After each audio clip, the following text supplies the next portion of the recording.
बच्चों, पिछले क्लास में हम लोगों ने चर्चा की थी संज्ञा के बारे में। संज्ञा क्या है, संज्ञा के कितने भेद हैं और क्या क्या हैं, ये सब के बारे में हम लोगों ने चर्चा की थी। लेकिन आज हम इस संज्ञा के जो एक भाग है भाववाचक संज्ञा, तो भाववाचक संज्ञा के बारे में हम लोग चर्चा करेंगे। उस दिन बताया था कि भाववाचक संज्ञा वह संज्ञा है कि जिस शब्द से किसी भाव, गुण, अवस्था, स्थिति, दशा आदि का बोध होता है, उसे भाववाचक संज्ञा कहते हैं। तो इसी प्रकार भाववाचक संज्ञा के कुछ शब्द हैं, जैसे हम कहेंगे लोभ, घृणा, प्रेम, क्रोध, उत्साह आदि शब्द भाववाचक संज्ञा के। इसके अलावा और भी कुछ भाववाचक संज्ञा बनाई जाती है दूसरी संज्ञा से, या सर्वनाम से, या विशेषण से, या क्रिया से, या अव्यय से भाववाचक संज्ञा बनाई जाती है।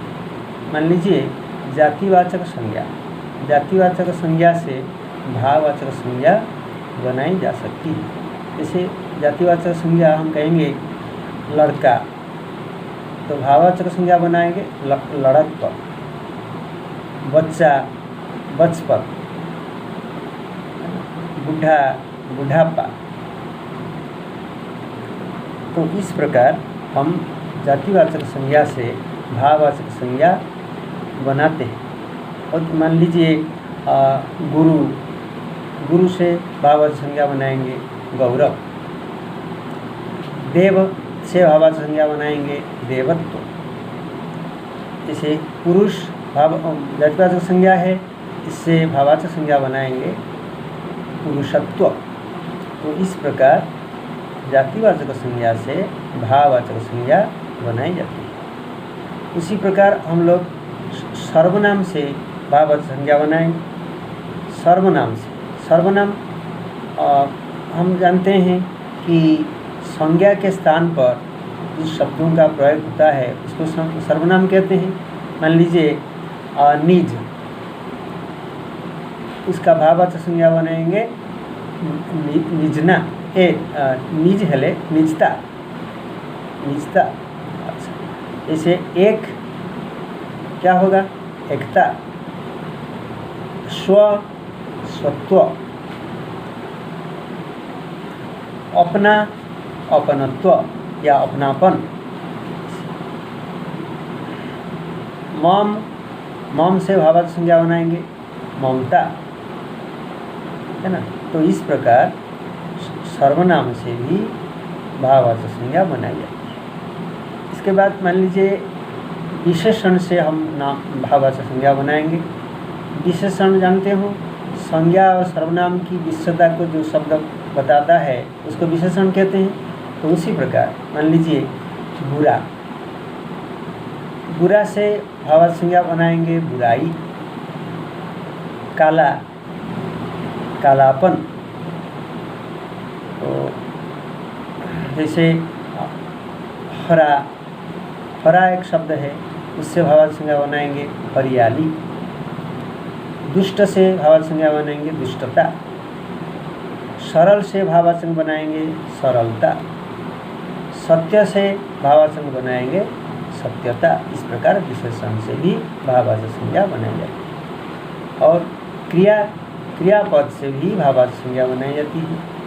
क्रिया किसी कार्य को करने का जो अगर भाव बनता है या स्पष्ट होता है उसको क्रिया कहते हैं। जिस शब्द से किसी कार्य होने का या करने का भाव प्रकट होता है उसको क्रिया कहते हैं। मान लीजिए जैसे जीना एक क्रिया है, उससे भाववाचक संज्ञा बनाएंगे, क्या होगा ना, जीवन। पढ़ना क्रिया, इससे भाववाचक संज्ञा बनाएंगे पढ़ाई। हारना एक क्रिया है, इसके भाववाचक संज्ञा बनाएंगे हार। कमाना क्रिया है, इससे भाववाचक संज्ञा बनाएंगे कमाई।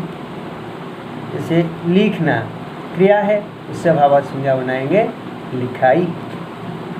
सजाना क्रिया है, इससे भाववाचक संज्ञा बनाएंगे सजावट। तो इस प्रकार क्रिया से भी भाववाचक संज्ञा बनाई जाती है। वही हम कहेंगे अव्यय। अव्यय क्या है?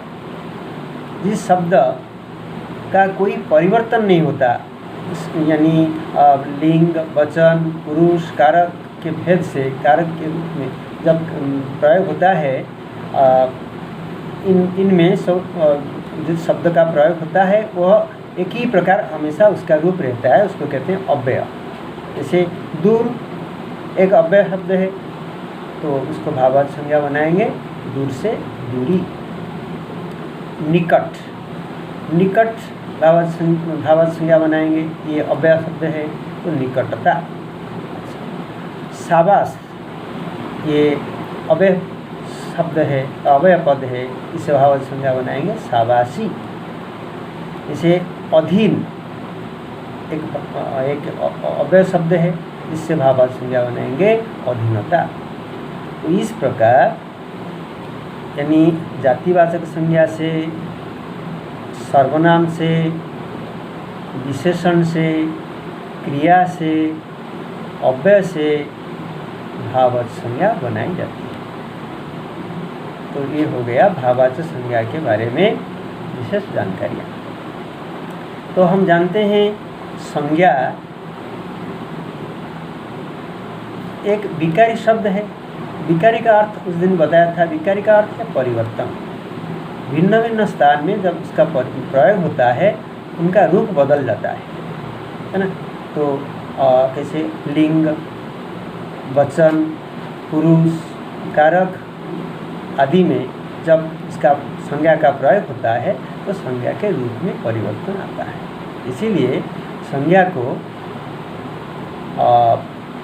विकारी पद कहते हैं या विकारी शब्द कहते हैं। इस संज्ञा की तरह सर्वनाम, विशेषण, क्रिया ये सब भी विकारी शब्द है। तो संज्ञा के विकार के बारे में आज हम चर्चा करेंगे कि संज्ञा के जो विकारी शब्द है और संज्ञा के तीन विकारों के बारे में हम आज चर्चा करेंगे कि लिंग, वचन और कारक, है ना।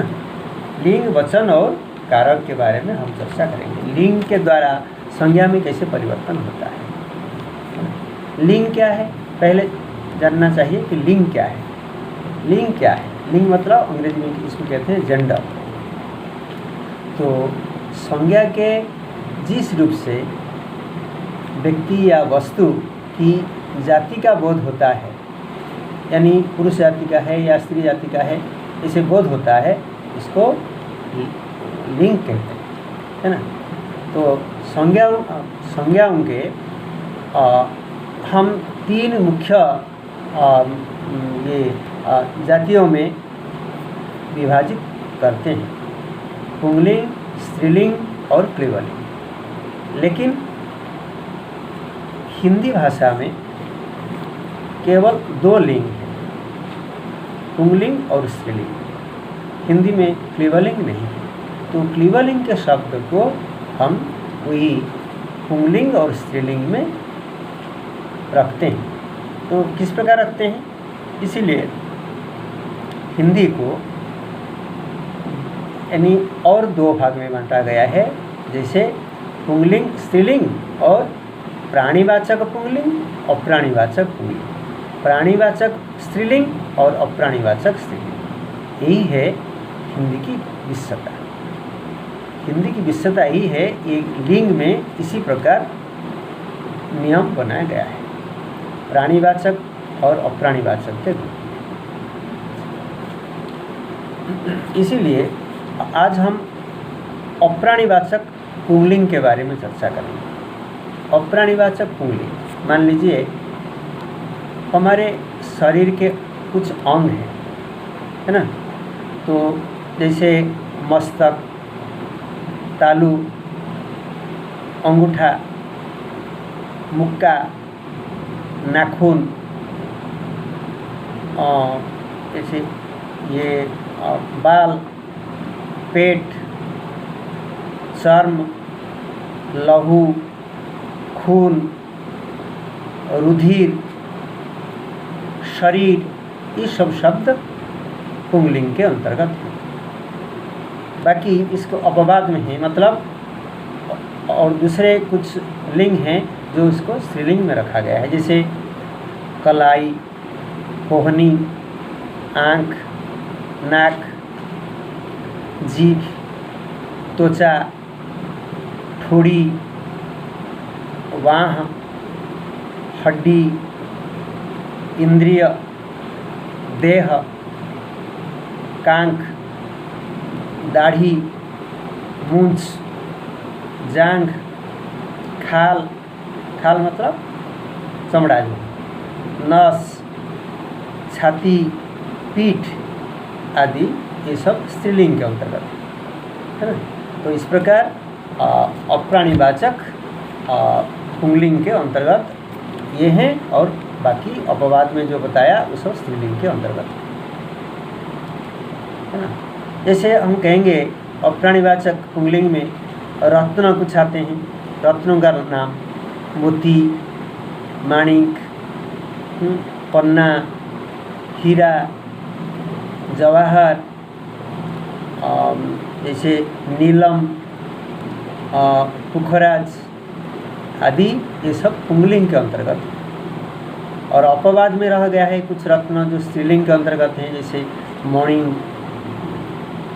चुन्नी, लाली आदि ये स्त्रीलिंग के अंतर्गत हैं। अभी चर्चा करेंगे धातुओं के बारे में। कुछ धातुएं हैं जो पुंगलिंग के अप्राणीवाचक पुंगलिंग के अंतर्गत हैं, जैसे तांबा, सोना, लोहा, सीसा, कांसा, पीतल, रूपा, टीन, ये सब आदि कुछ शब्द ये पुंगलिंग अप्राणीवाचक पुंगलिंग के अंतर्गत है। और अप्राणीवाचक स्त्रीलिंग इस अपवाद में है चांदी, मिट्टी, धातु, निकल, ये सब स्त्रीलिंग के अंतर्गत है। इसे हम कहेंगे अनाज। अनाज के बारे में चर्चा करेंगे। तो कुछ अनाज हैं इसको पुंगलिंग में लिए गए हैं, जैसे चावल, धान, गेहूँ, जौ, चना, बाजरा, मटर, तिल, ये सब पुंगलिंग के अंतर्गत है। और अप्राणीवाचक स्त्रीलिंग के अंतर्गत अपवाद में कुछ हैं अनाज, जैसे मकई, ज्वार, मूंग और मसूर, खिसारी, जैसे जिसको खेसारी कहते हैं, अरहर, तिल्ली, ये सब कुछ जो अप्राणीवाचक स्त्रीलिंग के अंतर्गत है। ऐसा हम पेड़ों के बारे में चर्चा करेंगे, पेड़ पौधे के बारे में। अच्छा, जैसे वट वृक्ष, वट, पीपल, देवदारू, चीड़, और जैसे आम, कटहल, सागौन, अमरूद, नींबू, अशोक, तमाल, सेव, अखरोट, ताड़, बेर, जामुन, बेल, नीम आदि और भी है। ये सब किस में जाते हैं कि पुंगलिंग के अंतर्गत है। लेकिन अपवाद में कुछ हैं, कुछ पेड़ पौधे जो स्त्रीलिंग के अंतर्गत हैं, जैसे हम कहेंगे इमली, मौलश्री, बेंत, लीची, नाशपाती, नारंगी आदि कुछ और भी कुछ हैं, ये सब स्त्रीलिंग के अंतर्गत है। इसे हम कुछ द्रव मतलब द्रवित होने वाले पदार्थ हैं जो पुंगलिंग के कुछ हैं और कुछ स्त्रीलिंग के हैं। जैसे हम कहेंगे पानी, घी, दही, तेल, अर्क, शरबत, इत्र, काढ़ा, रायता, ये सब पुंगलिंग के अंतर्गत है। और अप्राणीवाचक स्त्रीलिंग के अंतर्गत कुछ पेड़ पौधे हैं, जैसे चाय, कुछ द्रवित वस्तु हैं तो चाय, स्याही, शराब, छाछ, मसी, ये सब स्त्रीलिंग के अंतर्गत है। तो ये सब इसी प्रकार बहुत सारे अप्राणीवाचक शब्द हैं जिसको कुछ पुंगलिंग में लिया गया है और कुछ स्त्रीलिंग में लिया गया है ना। तो आज हम इसे अप्राणीवाचक पुंगलिंग शब्दों के बारे में चर्चा की। तो फिर नेक्स्ट क्लास में हम लोग और कुछ अप्राणीवाचक पुंगलिंग शब्द है और फिर अप्राणीवाचक स्त्रीलिंग शब्द हैं। इसके बाद प्राणीवाचक पुंगलिंग शब्द और स्त्रीलिंग शब्द के बारे में चर्चा करेंगे। तो हमने इसका स्टडी मटेरियल्स हमने भेज दिया है, तुम लोग ने इसको देखा होगा, पढ़ा होगा और इसको नोट कर लीजिए।